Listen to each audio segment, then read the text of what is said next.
السلام علیکم۔ آج ہم آپ کو اینا کی کہانی سناتے ہیں جس کا نام ہے انتخاب۔ قریب آتے قدموں کی آواز سن کر اینا گھبرا گئی۔ وہ جانتی تھی کہ یہ وہی آدمی ہے جو ہفتوں سے اس کا پیچھا کر رہا تھا۔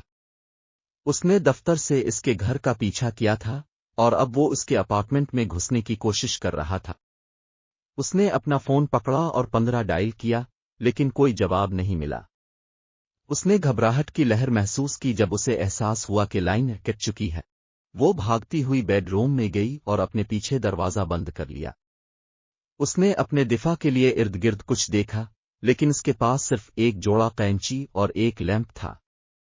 اس نے اسے دروازے پر پٹختے ہوئے، دھمکیاں دیتے اور فحش باتیں کرتے ہوئے سنا۔ وہ جانتی تھی کہ دروازہ جلد ہی ٹوٹ جائے گا اور اسے ایک انتخاب کرنا تھا۔ وہ تو بستر کے نیچے چھپ سکتی تھی اور امید کرتی تھی کہ وہ اسے نہیں ڈھونڈ پائے گا، وہ اس کا سامنا کر کے اپنی زندگی کے لیے لڑ سکتی تھی۔ اس نے اپنے والدین، اپنے دوستوں، اپنے خوابوں کے بارے میں سوچا۔ اس نے سوچا کہ اسے کتنا جینا ہے اور اسے کتنا کھونا ہے۔ اس نے سوچا کہ کسی کو کوئی حق نہیں پہنچتا کہ وہ اسے تکلیف دے، اس کی عزت اور آزادی چھین لے۔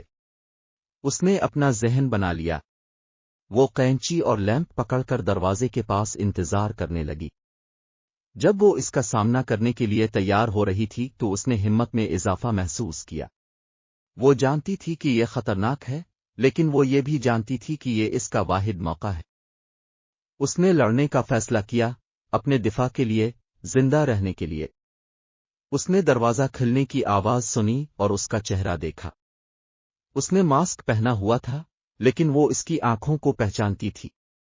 وہ سرد اور ظالم تھا، نفرت اور ہوس سے بھرا ہوا تھا۔ اس نے بھی اسے دیکھا اور شرارت سے مسکرا دیا۔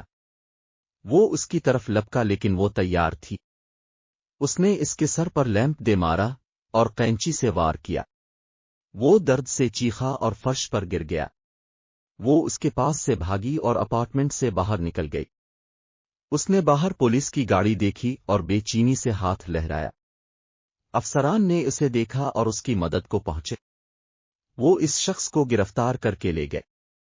انہوں نے اینا کو بتایا کہ وہ بہادر ہے، اس نے صحیح کام کیا اور اب وہ محفوظ ہے۔